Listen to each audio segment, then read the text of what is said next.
Assalamualaikum warahmatullahi wabarakatuh. Halo teman-teman Meddes, kita sudah sampai di pertemuan ke-9. Dan materi kita pada hari ini adalah kita akan membahas review hasil UTS tentang deskripsi objek penelitian dan menjabarkan identifikasi masalah. Nah, ini ada beberapa kendala yang dihadapi peneliti. Pertama, kesulitan mencari literatur. Ini udah pernah kita bahas ya. Nah, jadi kita sudah menentukan objek-objek yang kalau bisa jangan susah literaturnya ya. Kedua, kesulitan kedua adalah mengembangkan tulisan atau objek penelitian. Ya, saya udah kasih catatan kepada teman-teman. Nanti teman-teman bisa lihat di kolom Excel ya, apa catatannya ya. Ketiga, kesulitan manajemen waktu. Manajemen waktu apa maksudnya? Untuk menyusun tulisan kita. Selanjutnya adalah kesulitan mengambil intisari, apa yang ingin kita sampaikan. Begitu banyaknya materi dan kita itu rasanya pengen masukin semua gitu. Materi-materi tersebut mau kita masukin semua ke dalam tulisan, tapi nggak boleh kayak gitu. Jadi nanti nggak fokus. Ya kita pilih mana kira-kira yang bisa kita input, relevan dan sesuai dengan kebutuhan kita. Sekali lagi ini masih ada relevansinya, ada hubungannya sama segmentasi yang mau kita bidik. Jadi memang nggak kemana-mana arahnya ya, segmentasi maupun medianya apa. Nah, kita mulai nanti ya akan asistensi body note, bagaimana menulis kutipan di dalam tulisan, kemudian juga asistensi daftar pustaka, parafrase, dan terakhir penulisan ikhtisar. Oke, nah ini contohnya ya, paduan penjabaran identifikasi masalah.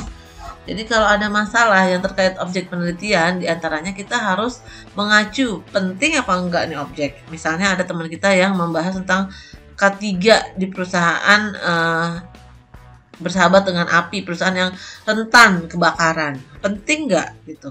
Nah, tahu penting apa enggaknya gimana? Kita bisa lihat data-data. Berapa banyak orang yang mengalami kecelakaan kerja, kebakaran di pabrik. Angkanya signifikan nggak? Kalau ternyata banyak, ya angka kecelakaan kerja kan banyak kasus-kasus yang pabrik petasan kebakar lah ya, korsleting listrik, berarti ini signifikan gitu, penting, orang-orang masih banyak yang belum tahu. Kedua, alasan berdasarkan kepentingan kebutuhan masyarakat atau target sasaran. Tadi saya sudah sebutkan ya bahwa segmentasi mau nggak mau kita harus libatkan. Ketiga, alasan mempertimbangkan dampak yang ditimbulkan oleh objek. Ada nih Masjid Kubah Mas ya. Nah, dampaknya apa buat masyarakat? Gimana cara nyari dampaknya? Coba kita lihat. Dampak ekonomi dengan adanya masjid itu meningkat nggak? Misalnya terjadinya pedagang-pedagang di situ berjualan, menjajakan makanan atau menawarkan produk-produk yang lain. Ada misalnya, ada dampak ekonominya ya, bagus ya. Berarti ini berdampak nih ya. Berarti punya relevansi. Dampak apa lagi? Dampak kriminalitas tinggi nggak? Copetan segala macam. Nah, itu perlu kita kemukakan. Keempat, alasan mengutamakan pentingnya keunggulan, nilai-nilai ya.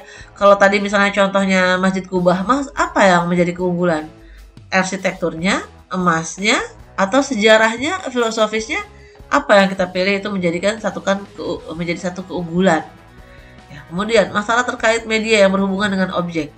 Alasan didasarkan pada ketersediaan media. Kalau medianya udah ada dan kita nggak beda-beda jauh, kemungkinan besar ini nggak relevan ya, nggak penting apa yang dibikin lagi gitu, kecuali kamu bikin yang media yang lebih baik. Kedua, alasan memiliki urgensi perancangan media yang sesuai dengan kebutuhan masyarakat.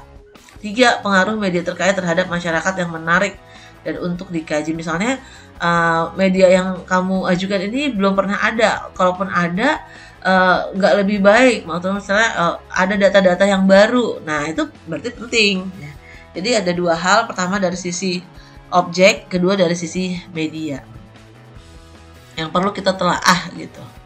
Baik teman-teman, segitu aja. Nanti jangan lupa dibaca-baca hasil review UTS-nya. Terima kasih. Assalamualaikum warahmatullahi wabarakatuh.